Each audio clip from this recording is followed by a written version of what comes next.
उधर पाकिस्तान में महंगाई दर 41% को भी पार कर गई है।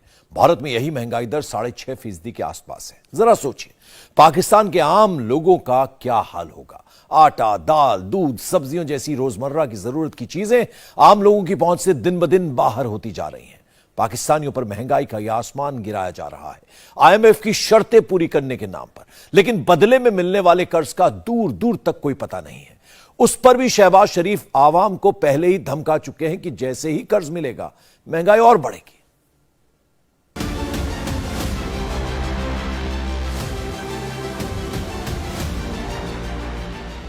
कोई खुदा का खौफ खाओ, हम मजलूमों में क्यों जुल्म किया जा रहा है। अमीर अमीर से अमीर तर हो रहा है, गरीब से गरीब तर हो रहा है। रोटी खाने के लिए हमारे पास नहीं, बच्चों के लिए पढ़ाने के लिए हमारे पास खर्चा नहीं, बच्चों को छोड़ने के लिए हमारे पास खर्चा नहीं। पाकिस्तान में हर आम इंसान इसी तरह आंसू बहा रहा है, लेकिन शहबाज शरीफ तो कह चुके हैं कि महंगाई अभी और बढ़ेगी। IMF के साथ हमारे मामला तय हो जाएंगे और उसके नतीजे में मजीद महंगाई होगी। क्या डूबते पाकिस्तान को IMF का सहारा मिलेगा? भाई दे रहे हैं नहीं दे रहे, खेल रहे हैं हमारे जज्बात के साथ। IMF वाले पता नहीं लग रहा क्या कर रहे हैं। ना आ रही है ना जा रही है, खड़ा खड़ा मुस्कुरा रही है। पाकिस्तानी सोच रहे हैं कि काश भारत में पैदा होते तो ये दिन ना देखना पड़ता। यकीन मानो अब दिल पता क्या करता है कि हमें इंडिया में ही पैदा होना चाहिए था। क्यों? हमारे बच्चे तो सुकून में होते यार। एक रोटी की कीमत क्या होती है पाकिस्तान से बेहतर आज इसे कोई नहीं समझता। रोटी के इंतजार में पाकिस्तानी आंसू बहा रहे हैं, लेकिन IMF पिघलने का नाम नहीं ले रहा। IMF की टीम को पाकिस्तान छोड़े 2 हफ्ते हो गए, लेकिन अभी तक पाकिस्तान को फूटी कौड़ी नहीं मिली। IMF आपकी बात क्यों नहीं सुन रहा था? इसीलिए नहीं सुन रहा था ना क्योंकि वो बोल रहा था यार ये तो आधा तीतर आधा बटेर हुकूमत है, कुछ पता नहीं कल रहे ना रहे। मैं नहीं बोल रहा, लोग कह रहे हैं। फिर बड़ी मुश्किल से अभी काबू में आया, ये भी पता नहीं लग रहा कि भाई दे रहे हैं कि नहीं दे रहे, खेल रहे हैं हमारे जज्बात के साथ। IMF वाले पता नहीं लग रहा क्या कर रहे हैं। ना आ रही है ना जा रही है, खड़ा खड़ा मुस्कुरा रही है। आंटी क्रिस्टलिना बोल रही है कि हम आवाम के लिए कर रहे हैं। अब मैं क्या बोलूं यार, अवाम के ऊपर तो बोझ बढ़ रहा है भाईजान। कौन समझाए IMF को? अवाम में ये तासुर ना जाए कि उनके साथ में ऐसी चीज की गई है जो कि गैर इखलाकी है, गैर सियासी है, गैर जमहूरी है। लेकिन हुकूमत से कहूंगा कि अकल के नाखून लें यार, मईशत दबी पड़ी है। ये फिर आप इमरान खान को पकड़ोगे, फिर जेल भरो तहरीक, फिर अलहदा ड्रामा, सोशल मीडिया में पे इदारों के खिलाफ प्रोपेगेंडा। मुल्क का पहले इमेज इतना खराब हुआ पड़ा। मदद के नाम पर एक धेला नहीं मिल रहा, उल्टे शहबाज सरकार ने गरीबों की जेब फाड़ कर रहे सहे पैसे भी निकाल लिए हैं। पाकिस्तान के गरीब और मध्यम वर्गीय परिवारों के हाल तो पहले ही खराब थे, अब लाहौर के पौश इलाकों में भी खाने के लिए मारपीट शुरू हो गई है। ये देखे मौलवी साहब, खाने रोटी के लिए लड़ाइयाँ हो रही है। ये देखे क्या सूरत है। आपका इंटरव्यू ले रहे हैं आप, ये बहुत घटिया कौम है हमारी। कैसे लड़ाई हो? देखो खाने के लिए रोटी के लिए जानी है भाई, ये जो हालत है ठीक है। रोटी के लिए लड़ रहे हैं यार, ये हालात है। लड़ रहे हैं, इन्हें घर से भी कुछ नहीं मिलता। सही बात है। तो क्या कहना चाहेंगे, पाकिस्तान में ये हालात है, गहमा गहमे के रोटी के लिए लड़ रहे हैं हम। जब पाकिस्तान बना तो हमारे बुजुर्गों ने कुर्बानियाँ दी थी, ये इस मकसद के लिए नहीं दी थी कि ये देखो हम किस तरह की कौम है और किस तरह के हमारे मामलात हैं। ऐसा नहीं होना चाहिए। अभी भी वो बंदे लड़ने के लिए आ रहे हैं। बर्गर की नई शॉप खुली है, उसके पीछे ये हालात है हमारे चल रहे हुए। हर माह हम क्या करते हैं, उधार ले जा रहे हैं, उधार ले, फिर सूद हमारे ऊपर चढ़ता जा रहा है, जिसकी वजह से हमारा मुआशी मामलात आज यहाँ तक आन पहुंचे हैं कि हम डिफॉल्ट होने के करीब पहुंच चुके हैं। हमारे वजीर डिफेंस मिनिस्टर ने तो कह दिया डिफॉल्ट हो गए हैं। अगर उनकी जगह कोई और मेरे जैसा या आपके जैसा बंदा कहते तो इन्होंने कहना था कि मुल्क गद्दारी है, बकवास करते हैं। डिफेंस मिनिस्टर हो, जितने भी हुक्मरान बैठे हैं, ये ना इनसे ठीक हो सकता है ना ये करना चाहते हैं, दोनों बातें हैं। पाकिस्तान में एक हफ्ते में महंगाई दर 35% से 41.5% के स्तर पर जा चुकी है। एक हफ्ते में दूध की कीमत 200 से 250 रुपए लीटर हो गई। एक हफ्ते में 1 लीटर पेट्रोल 250 से 280 का हो गया। एक हफ्ते में प्याज 350 से 372 का हो गया। एक हफ्ते में चिकन 650 से 800 का हो गया। और शहबाज शरीफ 2 दिन पहले ही अवाम को धमका चुके हैं कि महंगाई अभी और बढ़ेगी। एक नरेंद्र मोदी साहब आई लव यू, और एक वो तैयब उर्दगान साहब, इनको भी आई लव यू। ये 2 लोग मैंने अपनी जिंदगी में ऐसे देखे कि जो अपने लोगों के लिए जीते हैं। जो अपने लोगों के लिए, अपने लोग कौन होते हैं? जो आपकी आवाम है, ऐसे ही है। उसके लिए हम पाकिस्तान में पैदा हुए, प्राउड पाकिस्तानी यार, हम हैं पाकिस्तानी, मैं भी प्राउड पाकिस्तानी। लेकिन यकीन मानो अब दिल पता क्या करता है कि हमें इंडिया में ही पैदा होना चाहिए था। क्यों? हमारे बच्चे तो सुकून में होते यार, हम इंडिया में पैदा होते। हमारे बच्चे जो इधर गाड़ी खरीदते हैं, हम लोग 30 लाख रुपए की, उधर आज भी 12 लाख रुपए की गाड़ी है यार। ठीक हो गया। आज वो दोस्त मेरे अपने मुंह से कहते हैं कि इंडिया बेस्ट। क्यों? कि हमें वो चीजें नजर आ रही थी यार। इन्हें शर्म दिलवाने के लिए ये बातें हो रही हैं सारी, कि आप भी शर्म कर लो यार। और भाई मोदी से नफरत करते हो, उसे सीखो। उसने 8 साल अपने लोगों के साथ क्या किया है? अपने लोगों के लिए जी रहा है, वो अपने लोगों का फायदा कर रहा है। अरे भाई तुम्हारे लंदन में अरबों डॉलर के वो जो आपके वो क्या कहते हैं उसे, फ्लैट हैं, अरबों डॉलर के फ्लैट हैं, उसे डॉलर ही आएगा ना। डॉलर चाहिए पाकिस्तान को, तो मुबे वतन बनो ना यार। उन्हें बेचो, पाकिस्तान के काम आए, लोग आपको याद करें। आपने कब्रों में चले जाना, किसके लिए छोड़ के जाना है? तो वो लूटा हुआ है पाकिस्तान से, वापिस दो। महंगाई तो वाकई में अभी और बढ़ेगी, क्योंकि पाकिस्तान में जो भी थोड़ा बहुत खाने पीने का सामान अफगानिस्तान के रास्ते आ रहा था, वो भी तालिबान ने रोक दिया है। पाकिस्तान अफगानिस्तान बॉर्डर पर करीब 6000 ट्रक फंसे हुए हैं। पाकिस्तान के हुक्मरान अपनी आवाम को नसीहतें दे रहे हैं कि फल कम खाएं, चाय कम पिएं। चाय बेचने वाला हम उसे कहते थे, लेकिन चाय बेचने वाले ने मुल्क को जो है अपने वो दुनिया की चौथी बड़ी इकोनॉमी बना दी है एक चाय बेचने वाले ने। और यहाँ पर ऑक्सफोर्ड यूनिवर्सिटी, हार्वर्ड यूनिवर्सिटी और वो जिनका मुझे पता नहीं कितने बड़े बड़े नाम है यूनिवर्सिटीज के, वहाँ से पढ़कर आने वालों ने मुल्क को जो है वो सबको जो है चाय पीने के काबिल नहीं छोड़ा हुआ। अभी हमारे एक वजीर के पीछे बयान था कि चाय जो है ना वो कम पिए, अब एक कप पिए क्योंकि पत्ती महंगी हो गया। वहाँ के जर्नल जो हैं फैसले नहीं करते, करप्शन वालों को करप्ट समझते हैं। हमारे इधर तो जनरल बाजवा साहब ने करप्शन को करप्शन समझा ही नहीं। यहाँ पर हमारे हुक्मरानों ने क्या किया, मकसूद चपड़ासी, अनवर फलूदे वाला और ऐसे लोगों के नाम के अकाउंट्स बना के रकमें रखी हुई हैं। हमारे हुक्मरान जो उनके सारे पैसे स्विस बैंकों में पड़े हुए हैं, हमारे पास डॉलर्स है नहीं। तो कमीज उतारो और मातम करना शुरू कर दो, और क्या होगा, या तो डील पकड़ो या तो फिर डिफॉल्टर हो जाओ। पाकिस्तान सरकार पर जनता का भारी दबाव है। भूखी मर रही आवाम अपने मंत्रियों और नेताओं की अय्याशी पर सवाल उठाने लगी, तो शहबाज सरकार ने पिछले हफ्ते सरकारी खर्च कटौती का झुनझुना थमा दिया। इसके तहत केंद्रीय मंत्री अपने वेतन भत्ते नहीं लेंगे, मंत्री 5 स्टार होटलों में नहीं ठहरेंगे, सरकारी पार्टियों में सिर्फ एक डिश परोसी जाएगी, सरकारी बंगले नीलाम किए जाएंगे, सरकारी लग्जरी गाड़ियां नीलाम की जाएंगी। लग्जरी गाड़ियां इनसे लेके नीलाम कर दी जाएंगी। इमरान खान जब आया था प्राइम मिनिस्टर बन के, सरकार की जितनी भी लग्जरी गाड़ियां थी ना, मर्सिडीज, BMW, वो ऑक्शन कर दी और वो सारे इमरान खान के दोस्तों ने खरीदी, क्योंकि औने पौने दामों में ऑक्शन कर दी। सारे इमरान खान के अपने दोस्तों ने खरीदी और फिर सिर्फ 3 महीने बाद नई लग्जरी गाड़ियां खरीदने का ऑर्डर किया। ये लग्जरी गाड़ियां बेचेंगे, कल को IMF की किस्त आएगी, फिर अपने लोगों को ये खरीद बेच देंगे गाड़ियां औने पौने दामों में, और फिर नई गाड़ियां खरीदेंगे। इतने फेडरल मिनिस्टर हैं वो सैलरी नहीं लेंगे,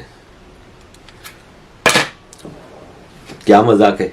ये महीने के करोड़ों रुपया साइड पे बना रहे हैं, उसको कौन रोकेगा? तनख्वाह से इनको क्या फर्क पड़ना है?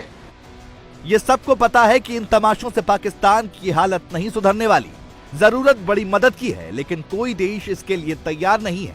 IMF भी अगर मान गया तो सिर्फ 1.1 अरब डॉलर देगा, जिसके नाम पर आवाम के ऊपर महंगाई का बम फोड़ा गया है।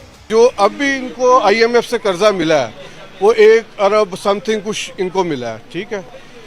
16 अरब डॉलर से वो 3 अरब डॉलर पे तो ऑलरेडी आ गए हैं, तो 1 अरब डॉलर से मुल्क कैसे स्टैंड होगा? इस टाइम जो है ना इंटरनेशनल मीडिया ये कह रही है कि पाकिस्तान के जो हालात है ना खराब, उस पर जो है पाकिस्तान की सही वाली मदद जो है ना वो इंडिया कर सकता है। जैसे टर्की की है, श्रीलंका की है, बांग्लादेश की है। ताल्लुकात बेहतर होते तो आज वो हमारे लिए सबसे पहले नंबर पर स्टैंड लेता, जिससे टर्की में सबसे ज्यादा मदद की गई है। हालात बेहतर ही थे, हमारे हुक्मरानों ने ही हालात खराब किए हैं और ये बेहतरी की तरफ ला नहीं रहे, उसको ना लाना चाह रहे हैं, क्योंकि अगर ये बेहतरी की तरफ आएगा, मुल्क हमारा स्टैंड करेगा, तो ये कहाँ जाएंगे हुक्मरान हमारे।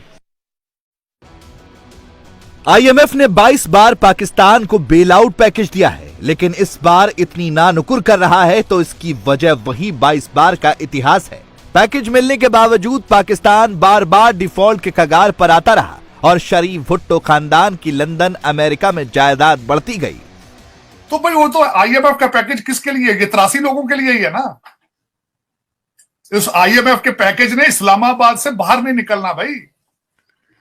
ये IMF वालों को भी पता है, इनको भी पता है। दिन दुगनी रात चौगनी तरक्की कर रहे हैं, वो भी, उनके एसेट्स भी, उनके बच्चों के एसेट्स भी।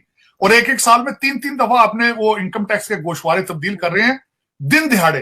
कोई डर नहीं है, कोई खौफ नहीं है। मैं हैरान हूं यार, पता नहीं दुनिया में ऐसे मुल्क हैं। मैं समझता था कि आप तो अफगानिस्तान और कांगो वगैरह के नंबर काट गए।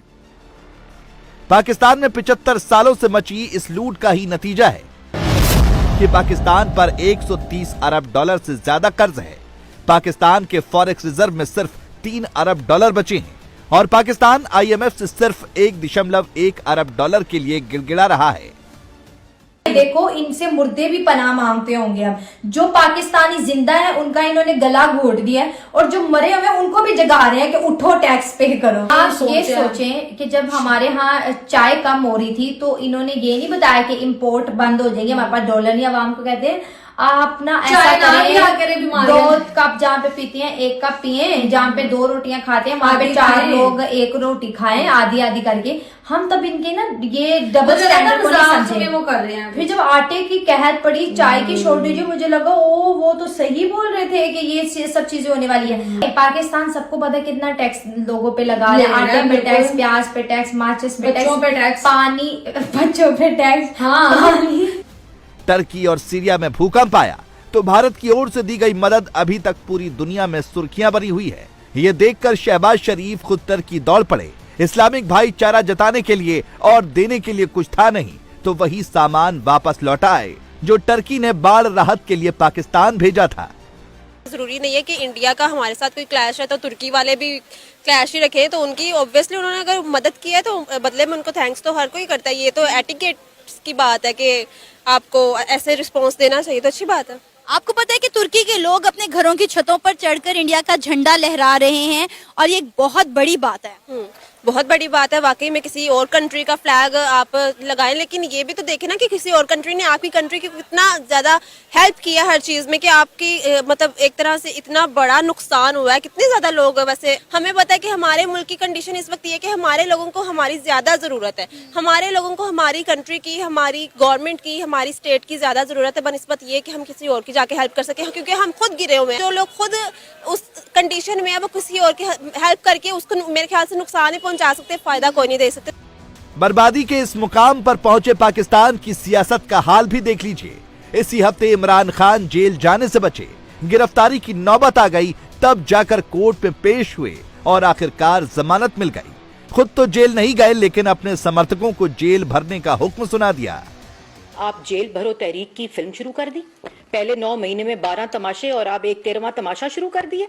जहां खबर आती है कि कोई दोस्त मुल्क हमारी मदद करना चाहता है, वहां ये तमाशा और नौटंकी लगा देता है। कभी लॉन्ग मार्च का ऐलान कर देता है, कभी जेल भरो तहरीक का। क्यों जाएं जेल भरो तहरीक में लोग? और एक और बात में, ये जेल भरो तहरीक का जो तमाशा और ड्रामा है ना, 1.25 करोड़ की आबादी है लाहौर की, 200 लोग गिरफ्तार हो रहे हैं। भाई क्यों गिरफ्तार हो रहे हैं? सवाल इमरान खान से पूछा जा रहा है चोरी का। जो माशी तबाही, नौजवान की बेरोजगारी, अवाम को महंगाई की चक्की में पीसना, तमाम खारजा पॉलिसी, कश्मीर का सौदा, दोस्त ममालिक को नाराज करना, कोई ऐसा शोबा नहीं है जिसका खमियाजा पाकिस्तान या पाकिस्तान की अवाम ने ना उसका सामना किया। इसी हफ्ते इमरान खान के शागिर्द और पूर्व कैबिनेट मंत्री को जेल से रिहाई मिली। शेख रशीद के जेल जाने की वजह आसिफ अली जरदारी थे। रशीद का भुट्टो परिवार से पुराना झगड़ा भी है, लिहाजा वो बार बार जरदारी के बेटे और पाकिस्तान के विदेश मंत्री बिलावल भुट्टो को बिल्लो रानी बोलकर अपनी खींच उतार रहे हैं। मैं आसिफ जरदारी और बिल्लो रानी को खराज तहसीन पेश करता हूं और बाकी बिल्लो रानी के साथ मैं अख मटक्का करता रहूंगा। बिल्लो रानी के साथ मैं अख मटक्का करता रहूंगा, बेशक रेल में रहूं, जेल में रहूं, दरिया में जाऊं, समुद्र में रहूं। बिल्लो रानी तुझे मैं ले उड़ूंगा, बिल्लो रानी तुझे मैं ले उड़ूंगा। उधर मरियम नवाज ने पाकिस्तानियों के सामने नया इमोशनल कार्ड खेला है। एक टीवी चैनल के इंटरव्यू में मरियम ने अपने जेल के दिनों का जिक्र करते हुए क्या शिगुफा छोड़ा, खुद सुनिए। दोनों दफा जब मैं जेल में गई तो कहर की गर्मी थी, 50 डिग्रीज टेम्परेचर था उस सेल में जिस सेल में मैं थी, और एक चारपाई थी मेरे पास। तो मैंने उनको कहा कि मैंने कोई फन, और आपको पता है चारपाई पे बहुत अच्छी नींद आती है, डबल बेड से ज़्यादा अच्छी नींद मुझे चारपाई पे आई। आप यकीन करें, मैं झूठ नहीं कह रही, बहुत अच्छी नींद आती थी। मेरे पास इस्त्री नहीं थी, और आपको पता है कि मेरे कोट लखपत जेल की मैं बात कर रही हूँ, मेरे कपड़े कैसे हम इस्त्री करते थे। वो जो फ्राइंग पैन था, एक चूल्हा था मेरे पास, उस फ्राइंग पैन को चूल्हे पे रख के गर्म करके तो मैं अपने कपड़े इस्त्री किया करती थी। मुझे नहीं पता था कि ये हो सकता है, तो ये मैंने किया है। ना मैं अवाम के सामने कभी रोई, ना मैं कभी अपने जेल के सेल के अंदर सॉलिटरी कन्फाइनमेंट में मैं कभी रोई। इंडिया टीवी हर वक्त हर जगह डाउनलोड करने के लिए सर्च करें India TV news Google play store या ऐप स्टोर पर।